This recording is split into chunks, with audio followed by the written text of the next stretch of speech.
이 원리를 기법화시키면 되는 거예요.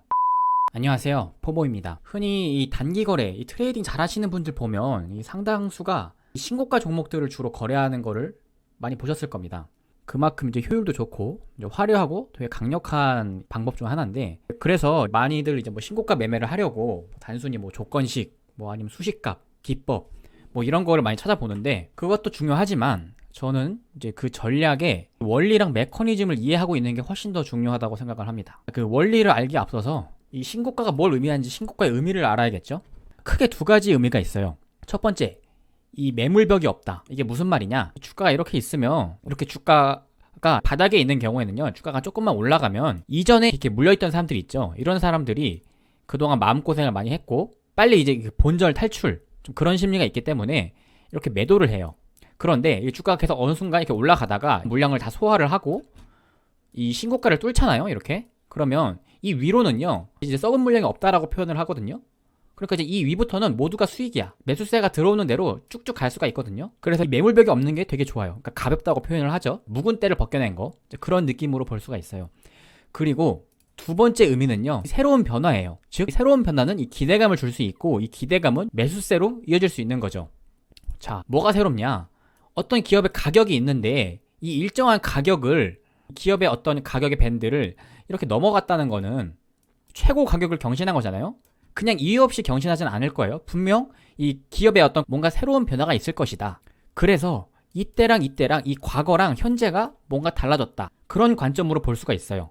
사람들은 항상 새로운 걸 좋아하기 때문이죠. 주가가 잘 가기 위해선 이 기대감이 굉장히 중요한데, 기대감을 잘 줄 수 있다면 추가적인 매수세가 계속 이어지면서 가는 흐름을 보여줄 수 있다는 거죠. 최근에 뭐 보성 파워텍 이런 종목들, 원자력 관련주죠. 이런 종목들이 과거의 고가를 뚫고 신고가를 간 이유가 뭐예요? 어떤 새로운 변화가 있죠. 이 새로운 변화가 뭐였죠? 과거에 이제 탈원전 정책을 이어갔던 거에 비해서 최근에 정부는 다시 원전을 확대하는 정책을 펼치고 있고, 우리나라뿐만 아니라 뭐 유럽이나 여러 나라에서도 이제 원전에 대해서 다시 관심이 높아지고 있기 때문에 이런 변화가 이런 신고가를 같이 만들어낸다는 거죠. 최근에 이런 뭐 한일사료, 이런 사료주들도 최근에 엄청나게 주가가 올랐잖아요. 이 종목도 과거 이런 고가를 다 뚫고 날아갔는데, 왜 날아갔죠? 최근에 식량 문제가 심각하잖아요. 식량 문제, 식량 가격 계속 올라가는 인플레이션, 게다가 전쟁까지 겹치면서 공급도 잘 되지 않으니까 이 식량 문제가 되게 심각해요. 그러면서 이 사료주들이 엄청나게 날아갔잖아요. 이런 식으로 이런 신고가를 한번 이렇게 뚫으면 그 위로 계속 쭉쭉 가는 그런 경향을 볼 수가 있어요. 그런데 문제가, 이런 신고가 종목들을 지나고 나서 보면 참 쉬운데, 그때 여기서 샀으면 됐는데, 근데 이거를 막상 하려고 하면 이게 어려워요. 왜 신고가 매매가 어렵냐? 그 이유는 이제 크게 두 가지 문제가 있는데요. 첫 번째 문제, 대부분 높은 자리에서 사기 때문에 이게 두려워요. 주가가 이렇게 있는데 이렇게 높은 자리에서 사기가 무서워요. 근데 이게 왜 무섭냐면요, 손절을 못해서 그래요. 이 손절을 못하면 정말 고점에 물려서 오래 고생하게 되잖아요. 고가에 사는 게 두렵기 때문에 그게 첫 번째로 어렵고요. 그리고 두 번째는요, 신고가는 이 휩소가 많아요. 그러니까 이 가짜 신고가가 많아요. 이렇게 주가가 가다가 이렇게 돌파를 했어. 이대로 이렇게 쭉쭉 갈 줄 알았더니 그대로 이렇게 빠지는 경우. 그래서 이게 진짜 추세로 갈 신고가냐, 아니면 단발성으로 끝날 신고가냐, 이제 그거를 알아내는 게 어려운 거죠. 자, 그러면 이 신고가 종목들이 정말 많이 쏟아지는데, 이렇게 신고가 가는 종목들 중에 어떤 신고가 가는 종목들을 매매해야 되는가? 결국 종목을 고르는 게 중요하겠죠. 그 기준을 말씀드릴게요. 첫 번째, 새로워야 돼요. 새로움이 있어야 돼요. 가격도 신고가, 가격도 새롭고 내용도 새로워야 돼요. 뭐가 새로워야 되냐? 과거에 없던 새로운 실적을 내든가, 아니면 과거의 산업의 패러다임이 통째로 바뀌어버리다든가. 예를 들면 뭐 2차전지가 있겠죠. 뭐가 새로웠어요? 2차전지는 왜 신고가를 갔죠? 전기차라는 게 나오면서 2차전지가 새로워진 거죠. 그리고 아까 원전 얘기를 했죠. 원전이 그동안은 계속 탈원전 정책이 있어서 되게 좋지 않은 산업이었는데 정책을 바꾸면서 새로워진 거죠. 그리고 또 뭐 있어요? 최근에 뭐 로봇주들도 되게 많이 가잖아요. 이런 것도 새롭잖아요. 휴림 로봇이 왜 신고가에 이렇게 날아갔어요? 이 로봇은 뭐가 새로웠죠? 삼성이 새로웠죠. 삼성이 이 로봇 사업부를 격상시키고 이 로봇에 대한 투자를 한다. 우리나라에서 가장 큰 기업, 그리고 가장 큰 자금을 투자할 수 있는 삼성이란 기업이 로봇에 대해 방향성을 잡는다. 이것만으로도 새로운 느낌을 줄 수 있었던 거죠. 이런 식으로 새로움이 있어야 돼요. 그리고 또 뭐가 있을까요? 그리고 수요가 크게 증가하는 거. 어떤 물건이 예전에는 요만큼 팔렸는데 갑자기 너무 잘 팔려. 이게 대박 히트를 쳤어. 대표적으로 뭐가 있었어요? 예전에 불닭. 이 라면 업계에서 새롭게 떠오른 히트 상품이었죠. 이런 식으로 과거에 없던 새로운 걸 줄 수 있어야 돼요. 새로운 게 있는데 이 새로운 게 연속성이 있으면 기대감으로 이어져요. 그 기대감은 주가에 대한 수요로 이어질 수 있겠죠. 신고가 종목 중에 새롭지 않은 거는 대부분 매매 안 하는 게 좋아요. 새롭지 않은 건 대부분 금방 질려요. 우리 사람은 기본적으로 이 새로운 걸 좋아하게 뇌가 만들어져 있어요. 흔히 도파민이 나온다고 하죠. 도파민은 익숙한 거에는 반응하지 않아요. 이 새로운 거에 반응을 합니다. 이렇게 새로운 스토리가 붙는 주식들이 크게 가죠. 이 스토리가 생기면 기대감이 크게 생기기 때문이죠. 물론 가치 투자를 하시는 분들 입장에서는 이런 스토리를 타는 주식들은 좀 경계를 해야겠죠. 아무래도 테마성이 있을 수 있고 주가가 비쌀 수 있기 때문에 가치 투자의 관점으로는 이 스토리가 붙는 거를 좀 경계할 필요가 있어요. 하지만 트레이딩은 이 투자랑 좀 관점이 달라요. 트레이딩은 스토리가 붙을 때 사서 이 스토리 불씨가 꺼지기 전에 나오는 게 중요한 겁니다. 모멘텀이죠. 추세가 꺾이기 전에 나오는 거예요.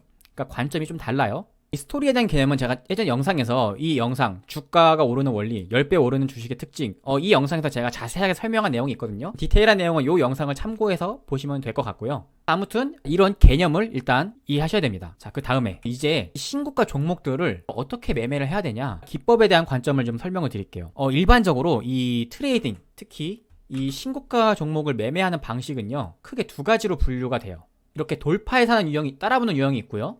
그리고 눌림목, 이 눌림에 모아가는 유형이 있어요. 돌파는 뭐예요? 주가가 이렇게 갈 때 같이 따라 붙는 거예요. 최고가에 같이 따라 붙어서 바로 사는 겁니다.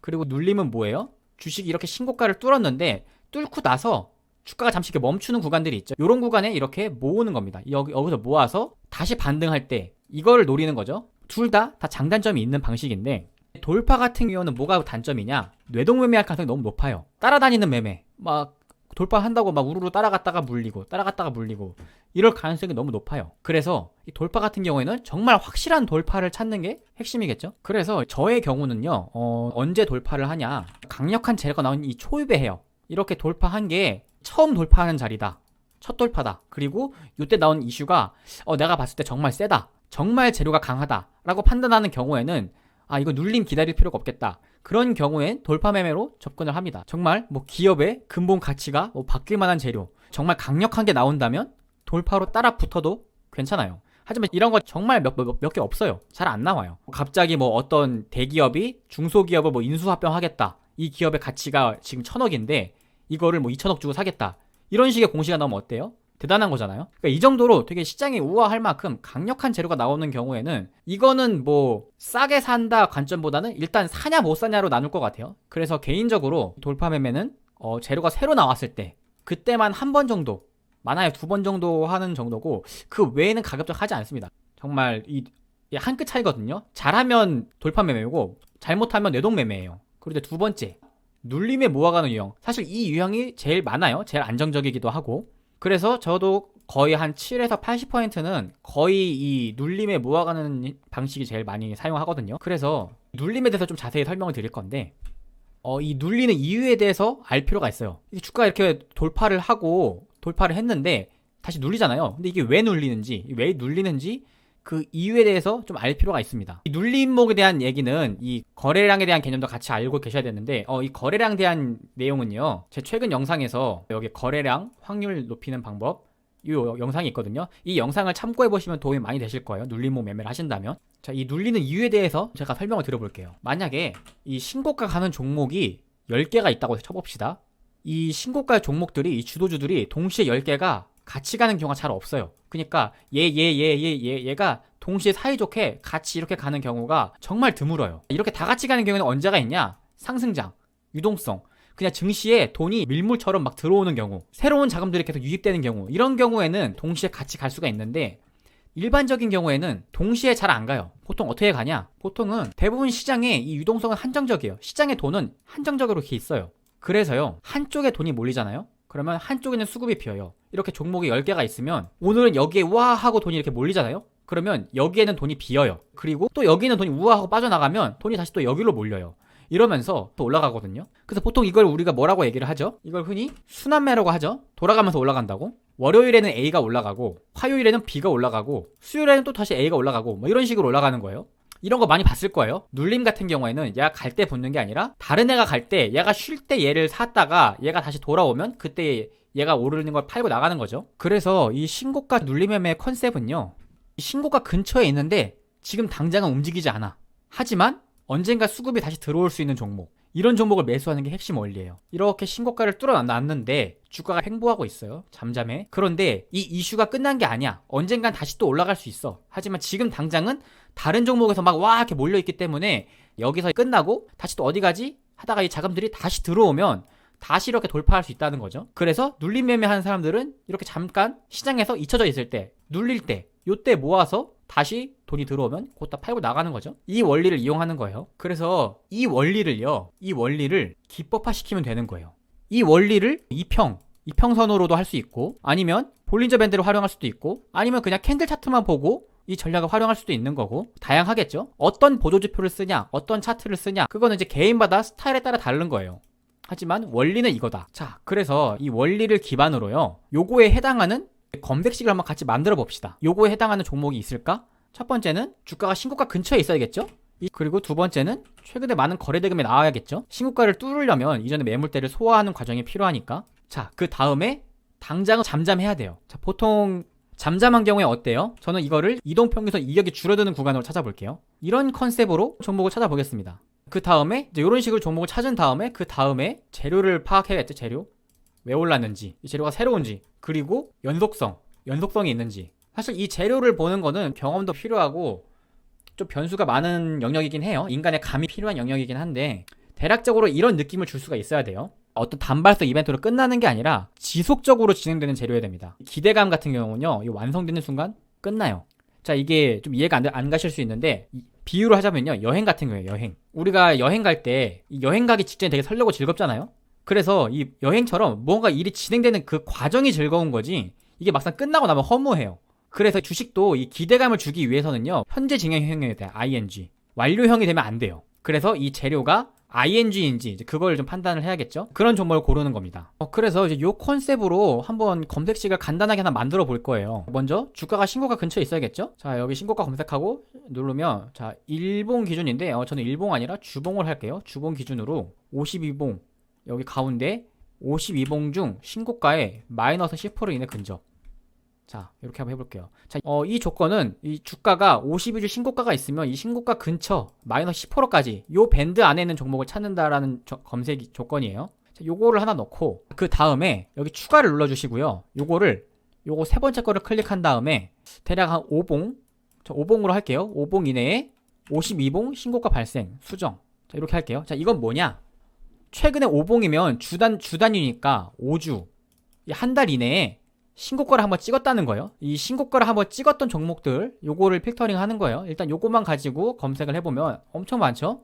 엄청 많기 때문에 여기서 이제 거래대금 조건을 추가해 봅시다. 거래대금.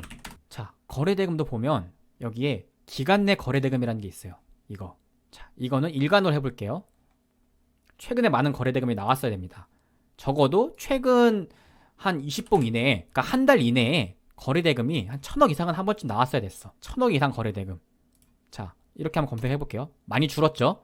그리고 이제 ETF가 걸리는데, 여기 대상 변경해서 ETF, 뭐 스펙, ETF, ETN, 뭐 관리 종목, 정리매매 이런 건 다 뺄게요. 초저 유동성, 이상급, 자, 권리락, 자, 이런 거. 자, 이렇게 하면 많이 줄었죠? 여기 나온 종목들 차트를 한번 볼게요. 다 신고가 종목들이죠? 지금 신고가를 가는 종목들 쭉쭉 나오죠. 자, 여기 있는 종목들이 현재 시장을 주도하고 있고 신고가를 간 종목들인데, 단순히 이제 여기 있는 거 가지고 매매하는 게 아니라 여기 있는 종목들 중에서 얘네가 왜 올랐는지 알아야 돼요. 왜? 이걸 같이 이해하고 있어야 돼요. 뭐 예를 들어서 지금 최근에 여기 보시면 도화 엔지니어링 같은 경우에는 우쿠라 재건 테마로 엮여 있는 종목들이죠. 헤인도 그렇고 다스코도 그렇고 이런 종목들. 우쿠라 재건은 어때요? 재건 아직 시작도 안 했죠. 다만 논의 단계죠. 우크라이나가 많이 부서졌으니까 이 재건을 하긴 해야 되니까 그런 내용들이 이제 시장에서 반응을 하면서 지금 신고가를 가고 있는 거거든요. 이런 식으로 각각 종목에 가진 연속성을 보는 거예요.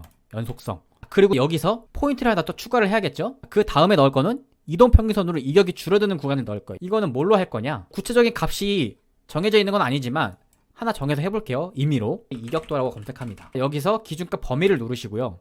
자, 이 기간은 이동평균선 며칠을 쓸 거냐라는 거예요. 뭐 5일선 근처에 붙은 걸 찾을 건지, 뭐 11선 근처에 붙은 거 찾을 건지 그거는 맘대로 하시면 되는데 오늘 내용에서는 5일선으로 해볼게요. 5일선 근처에 붙어 있어야 돼요. 그래서 이 5일선 근처 102 그리고 98. 자, 이렇게 이 5일선이 있으면 아래로 마이너스 2%, 위로 2%, 요 정도 범위에 있는 종목들이 걸릴 거예요. 검색. 자, 많이 줄었죠. 자, 이렇게 하니까 어때요? 자, 이격이 감소한 종목들. 그러니까 이제 5일선 근처에 붙어 있는 애들 위주로 필터링이 됐죠. 자, 이런 애들이 눌려있을 가능성이 있다라는 거예요. 물론 무조건 이 5일선 붙었다고 무조건 올라가는 게 아닙니다. 이 수치가 중요한 게 아니에요. 이 원리가 중요한 겁니다. 이 수치 값은 맞춤 양복 같은 거예요. 사람마다 그 잘 맞는 값이 다 달라요. 그래서 이 디테일한 값에 집착하시면 안 돼요. 여기서 이제 이 디테일한 수치 값들은 여러분이 직접 바꿔가면서 여러분 몸에 맞는 거를 찾으셔야 돼요. 제가 뭐 쓰는 값이 분명 있긴 있겠지만 그 디테일한 수치 값을 똑같이 제가 알려드린다고 해도 그건 저한테 맞춰진 거지 여러분한테 맞춰진 게 아니기 때문에 오히려 안 좋을 수 있거든요. 그래서 이런 원리를 아는 게 중요하고 이 원리에 맞는 검색식을 만들었다. 그래서 이런 식으로 여기 있는 종목들 재료를 한번 공부를 해보세요. 자, 그러면 이런 식으로 종목을 찾았는데 이 매도는 언제 하는가? 이 매도가 제일 어렵죠. 이 매도는 사실 정답이 없어요. 하지만 이제 일반적으로는요, 보통 눌림으로 사는 경우에는 거래가 터지는 시점에 보통 뭐 한 4%, 5%, 뭐 10% 이런 식으로 기준을 정해놓고 매도하는 경우가 좀 많이 있습니다. 여기서 제 개인적인 팁을 하나 알려드리자면 제 개인적으로 쓰는 방법은 이 창 있죠? 실시간 종목조회 순위 0198. 저는 여기 상위권 여기에 내가 눌림에 산 종목이 여기에 뜨면요 그때 저는 팔아요. 왜 여기에 뜨면 파냐, 그 원리도 좀 내용이 좀 디테일한 게 있는데 그 내용도 제가 예전에 영상으로 남긴 게 있거든요. 그 이유에 대한 거는요, 이 영상 세력의 고점에 털어먹는 원리, 요 내용을 참고하시면 그 원리를 이해하실 수 있을 거예요. 그래서 요거를 참고해 보시면 될 것 같고요. 그래서 오늘은 이제 신고가 눌림 매매에 대한 걸 조금 설명을 드렸는데 도움이 되셨으면 좋겠고요. 오늘 내용은 여기서 마무리하고요. 구독, 좋아요 많이 눌러주시면 감사하겠습니다.